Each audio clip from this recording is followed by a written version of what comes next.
Hi, this is Ann Hill from Dream Talk Radio. Today I am talking with three people involved in putting together this book, Dreams and Spirituality, a handbook for ministry, spiritual direction, and counseling.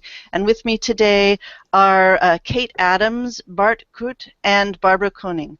Welcome, all of you. Thank you. Thank you. So, Barbara, I know that you and Bart had the original impetus for this book. Can you tell me a little bit about the origin of it, how you got started on this project? Yes, in 2011 in our country, the Netherlands, we were having a Roldoek, a big international dream conference in a conference center. And my job has been on a theological university, but I am a psychologist. And I was really motivated to get some theological colleagues there who could share about dreams in pastoral care. And Bart is one of the people I got connected to, and together we put more people together. And so we had already a series of 7 lectures for that day. We had a special day in the conference that was fully dedicated to pastoral care and dreams. And then afterwards, people asked us, can you print it, can you share it? And Bart and I started to think, well, what is needed to have it a more complete, give it a more complete character, so that people who are not so well at home in this whole business can, from scratch on, find their own way in the whole field. And so the book grew. So we needed some scientific parts, we needed some practical parts, we needed some personal stories to inspire what it can bring, and also the dialogue between religion and dreams, which can, of course, be held in so many different ways, or have that whole spectrum there. So that's in my memory how it all came about. Great. And Bart, do you have anything you would add to that? We just went to the bar and talked about it. So that was the most important part of it. And then we just wanted it, and then we worked on it. Yeah, that's it. And of course, you have different backgrounds. So I'm a theologian, biblical scholar, and I worked always in the prison. So I combined scholarly work with working on the text. Yes. And I wrote a lot about it, and then you slowly, and I think that is also the case with Barbara. You have a whole bunch of ideas and Sure. and a network, and then you think, now we can share it. Mm-hmm. Well, one of the questions I have for you, Bart, you in your first chapter, you write about dreams and visions being interchangeable, and you have this interesting line that civilization needs them. What can you? Civilization needs dreams and visions. Can you say a little bit about that? Listen. You have to be sure. So my real profession is that I am a biblical scholar. Yeah. So and that's, of course, you don't have to say too much about other fields. Although I worked also in the prison, so I have a lot of practical experience. But when you go to the biblical narrative, then you see that one of the ideas of the biblical narrative is that if you don't have a vision, the people of Israel will perish. So will not have any life anymore. Mm-hmm. So, but that's of course a biblical vision. So, but you can an biblical idea, maybe a biblical belief. You don't have to share it, but it's their point of view. But you can see that, for instance, not only in the biblical tradition, but also in classical tradition, each emperor referred to a dream call, and Plutarch said about an orator, when you talk in the Senate, and you have to refer to a dream. And if you do not have a dream, you have to invent it. Mhm. which is of course the line between daydreams and dreams of the night, between visions and between dreams, is very difficult to define and to find. Yeah. But in the meantime, um, according to the traditions, quite a lot of traditions, dreams are wisdom, Mm. and you need them for um, for your own life, Yeah. but possible also for society. Yeah. Yeah. Yeah. Is Ah. that an answer? Yes, yes, Yeah, that is. That's what I suspected you meant by that. I just yeah, thought it was a. yeah, I love just the phrasing of him that yeah, civilization needs dreams and visions. I happen to agree. yeah. And so, Kate, I know that pastoral counseling is not your bailiwick, if you will, but you have, substantial experience in looking at children's dreams and spirituality. And how did you? Was the process of helping it, coming in to help edit the book? Was that different working on this type of book than the stuff that you normally write and work on around dreams? Um, yeah, yes, in a way. I find that if you look at most of the literature on dreams and most of the current research on dreams, it's all about adults. Mm. And the people who write on children's dreams, we're very small in number, kind of in relation to that. So it was a really great experience to be immersed in a book that was actually really about adult dreams from many different perspectives. Yeah. The work that Bart's done with dreams in the Bible, for example, I'd read all that as background for Hmm. my own research, um, because the kind of the dreams that the children tell me about um, resonate very strongly with those biblical scriptural dreams. Hmm.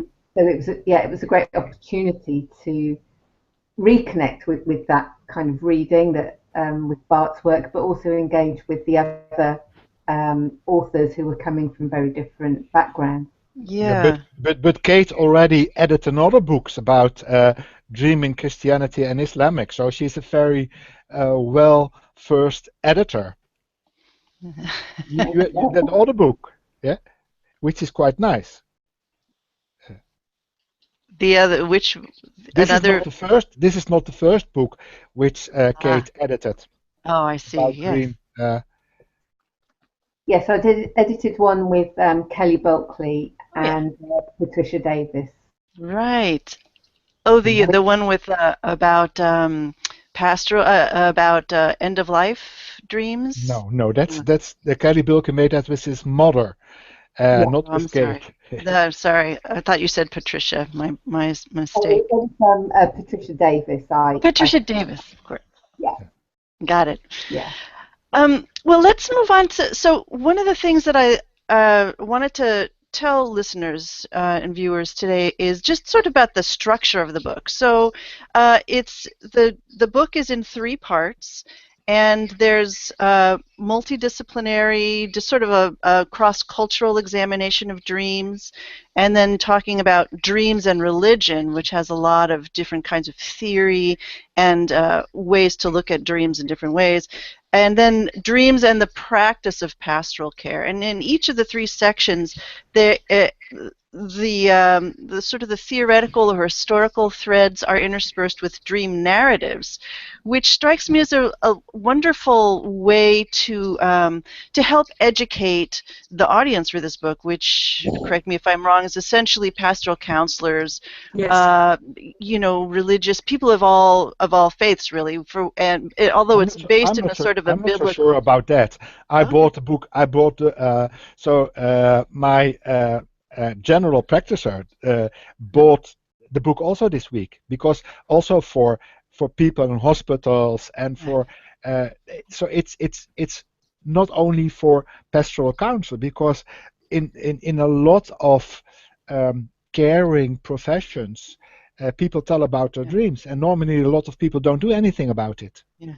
Yes. It's not only for, let we say, religious ministers interesting, Right. but No. it's also very interesting, and I see people reacting on it for people in other kind of caring professions. Yes. That's Barbara. Do you want to say something to that? No.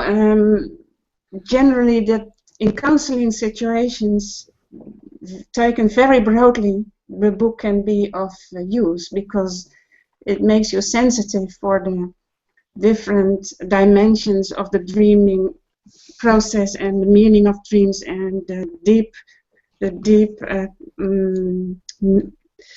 rich meaning that working with a dream can have for the person in that particular situation.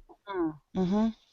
Right. So a book like this can help opening people for listening to dreams.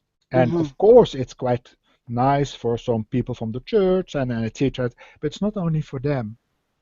Other people Right. can. Well, yeah, and you make I mean, you have this wonderful chapter in the book, Bart, about prison, working with Yeah, in the prison population, which I want to get to in a bit. yeah. Barbara, first I want to ask you, you write about dreams and synchronicities being Yes, guidance. Can you talk a little bit about that whole? sure.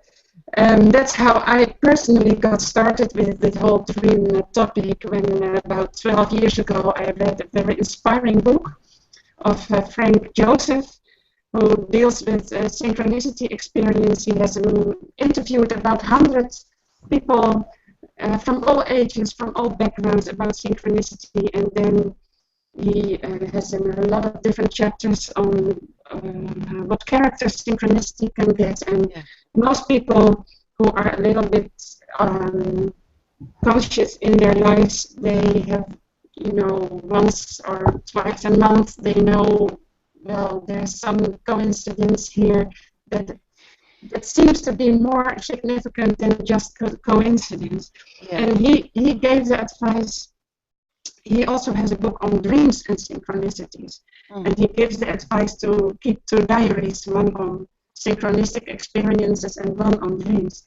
And I like to do that, so I started with two diaries, and then a lot of synchronicity came in my life, and the dreams seemed to be part of that, and so it was a big adventure. I hope to make a book of it once myself. So I write a chapter that I dreamt about a hummingbird in my country, and I'm living in the Netherlands, so the hummingbirds are not a part here of the animals in my country. And then 2 months later, I was with somebody, and it was a divination card. And of all possible cards, it turned out to be the card of the hummingbird. And that's 2 days I met more graphic illustrations of hummingbirds. And then after a big change in my life, months later, when I was starting with my dream education course in the United States, there on a beautiful day, the hummingbird came when I was thinking, reflecting, and I want to be back in my working situation again before all this all happened. And then the hummingbird came, so it was really like, it was like, I don't have words how to explain it, but it was a very, very beautiful soul experience of, well, the life wants to take another turn, my life, and just follow it. Yeah. And it was in my dreams, and it was in my reality, the hummingbird. That's lovely. Yeah, and I love that you included that in the book because I find that's such a common experience. It's one of those simple daily experiences that so many people have. Just the little synchronicities or coincidences, we might call them, and how different beings, animals, and so forth just appear, and it's a harbinger often of change, or just of a new phase of life. It's very interesting. Thank you. So let's see. Bart, I was looking at the chapter that you wrote on rabbinic dreams. I'm somewhat of a historian of dreams, and you in your chapters you go back to the Babylonian, the Talmud, and Yes. the Syrian dream interpretation, the texts that we have basically. Yeah. And one of the quotes that people often hear in various contexts is from the Talmud, and it's the quote that says, "A dream uninterpreted is like a letter unopened." And I thought maybe I would ask you to sort of, can you give us a little bit of background on that, or just a sort of a thumbnail sketch of that kind of rabbinic or an early Babylonian tradition of looking at dreams? Yeah. So it's a rabbinic tradition. Yeah. So it's a Jewish tradition from the Babylonian Talmud, and so I translated it from Hebrew and Aramaic into Dutch, and then I wrote an article, and this is an adaptation of the article. Wow. But it's a very interesting part of the Talmud. So rabbinical scholars were used to think about the world. So the Talmud is a source of wisdom and a source of discussions, and so the rabbinic scholars always give different opinions in together. So it's not only that they say my opinion is important, but they also say the opinion of the opponents are important because maybe in a next generation their opinion will be more important than mine. Mm-hmm. And so you find in the Talmud discussions, but the discussion between a scholar from the 2nd century and a scholar of the 4th century is possible. Why? Because the editors of the Talmud put those different pronouncements together. So it's a collection of wisdom on dreams, and those pronouncements on dreams are edited into a certain structure. And so the rabbinic dream book, it's in a tractate which is called Berachot, consists in 3 parts. First, it is really thinking about what are dreams, and which hermeneutic you have to use. Then there is a huge dream narrative about how it worked in Jerusalem.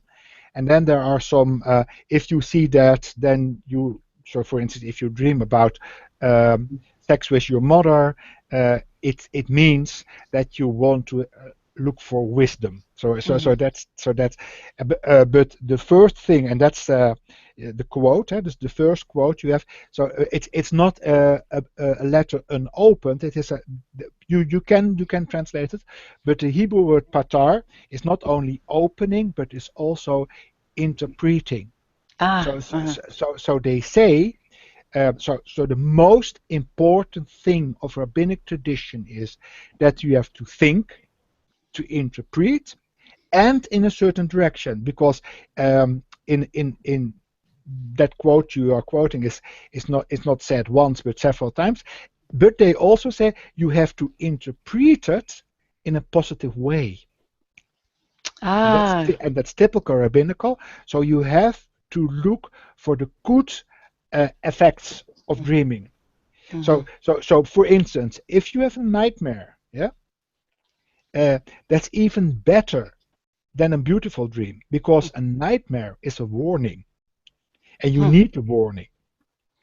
So in rabbinic tradition, it's very important to interpret a dream in a positive way. Right. Because you have the choice. Yeah. And if you interpret it in a negative way, it will also be fulfilled in a negative way. It's a beautiful practical way of wisdom, the rabbinic dream book. Yes, no, that is deep wisdom about looking at dreams. And Freud, of course, learned from it, although he denied it, but because he was living in an anti-Semitic context, he didn't dare to say that it was from the Talmud. But you can, Right. when you read it, you can see that he used a lot of rabbinic humanistics. Oh, that is fascinating. Yeah. Thank you for that. And this brings me to my question for you, Kate, which is about your work with the dreams of children and adolescents. I mean, having raised several myself, and talking to them about dreams all the time they were growing up, this emphasis on finding the beauty in a dream, or looking at the positive, or using the dream as an opportunity to reframe things in a personally empowering way for the child seems paramount. What is your experience around dreams and children? Yeah, I've interviewed quite a lot of children over the years, usually around age 7 up to 12. And most of those seem to have come from homes where their parents don't really talk about dreams. And I find that really interesting because the children themselves say that they've often not had anyone who would really take their dreams seriously. Mm-hmm. Not for any malicious reason, but often parents or grandparents, are just really busy and they want to get out of the house in the morning to get to work. And I think children have picked up on this sense of busyness, and that a lot of people don't have time just to sit, reflect, and listen. Yeah. The other thing that children often say is that they don't tend to share their dreams, or what we might call their spiritual dreams, those kind of special ones that seem to stand out. And the reason they haven't shared them with other people is often because they're frightened that people will laugh at them, or just make fun of them. And those comments are actually directed to other children as well, not adults. And that may be indicative of our culture over here, where I've interviewed children in England and Scotland, and perhaps that British culture of, I guess, maybe not really reflecting enough, or not being quite prepared, I think, to be open about it. Right. But when children find a person who will take it seriously, like a researcher who's obviously going in with a genuine interest, Yes. and children are very different. They're very open because they know you're not going to laugh at them. They know you're going to take them seriously. Yeah. Thank you.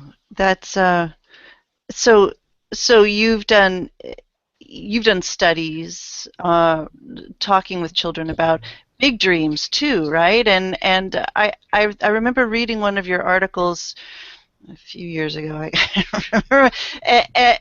Just of the prevalence of big dreams in small children, and it's always struck me how true that is. That I think as adults, we are kind of unprepared for how deeply our children think about things as early as 3 or 5. I mean, we're already grappling with big questions and big themes that kind of mold us throughout our lives. Is that something? I mean, is that sort of congruent with what you found in your research?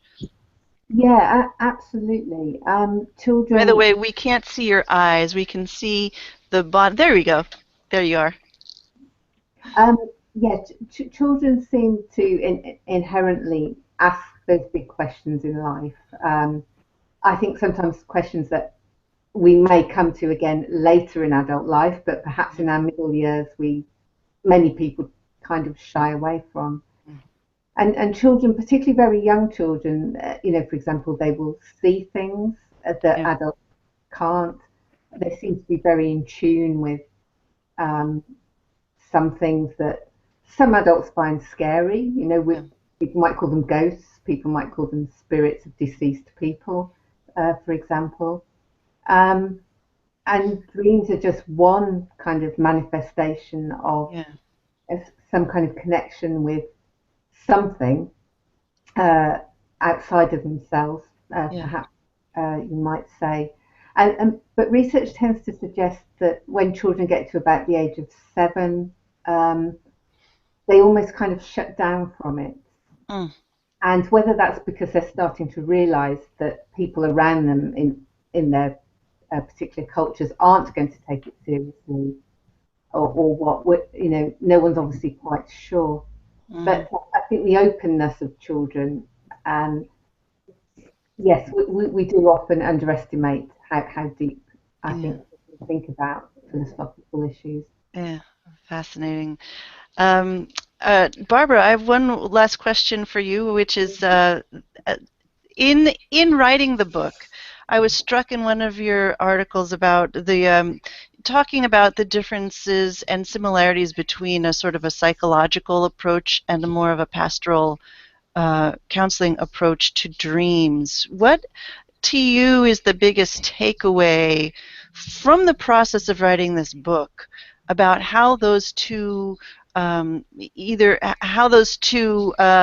schools of thought intersect, or what they can learn from each other, or some sort of best practices that you've discovered? Yeah, difficult to say. I learned so much of all the authors, to be honest. But as a psychologist, I find that working with dreams from the perspective of religion opens other dimensions of the inner world than nailing dreams down to an emotional thing. So it opens horizons, it opens a sense of through the dreams, you are connected with a source that is reshaping, recreating the person you are, and to the better. So the transformation that dreams can bring about, and that is, for me, that's connected with a larger field, a larger power. For me, that is a rich element in working with dreams. And so many people nowadays are looking for true spirituality, but they don't realize that their own dreams have imagery that is powerful. And so the connection of dreams with a frame of reference that opens up new horizons of being, of inner inwardness, and of inner richness. Yeah, for me, that is the richness of. I hope that the book opens that to the reader. Sorry, what was that opposite? Something? I hope that readers will find ways to open their inner lives to that larger perspective. And schools of psychology are more related to just the inner mechanisms of emotions. That is. Nou komt er een vraag van mij. Got it. Kom kijken. I'm a bit distracted, but yeah. Thank you for that.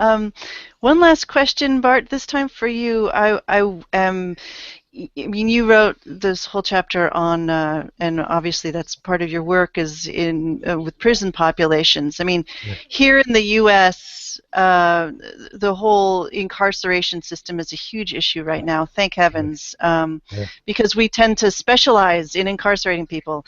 But I was curious about what you found. Maybe you could sort of give us a sense of the possibilities of dreams for that population. How is that a useful practice when working in a prison population?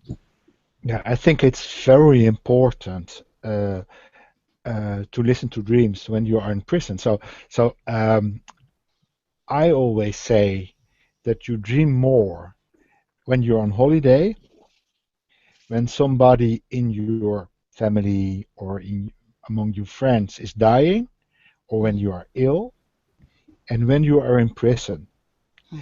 So people who are in prison have more time to think about things, and dreams do come when you are in the prison. So there's a lot of literature, not only in scriptures, in Bible. Most of the dreams are related to prison situations. Right. But yeah, so that's all. And there is a beautiful the first dream diary of a woman is written by Perpetua at the beginning of the 3rd century. And so she's a martyr, but she's writing about her dreams. And there is a beautiful book about Germany. During the Third Reich, that dreams were the only place where people were free. So I want to say that when you are in prison, you have more dreams. And what I always did, so I think that the system in the Netherlands is heaven compared to the system in the States. But the bar is pretty low. Yeah. But even then, and that's my dream. I'm writing about my own dream that I have to stay in the prison, which is awful. Although I got a bottle of gin and a better room, but even then, you feel as I in this dream I was very unhappy. So being in the prison is awful, but in the prison in the Netherlands, you have discussion groups with inmates, and then I quite often so 15, 18 boys from different backgrounds, from different offenses, and then I had to bring in contact with them and to help them to think, and then we talked about their dreams, and it was so fascinating, and it helped them to think about their life.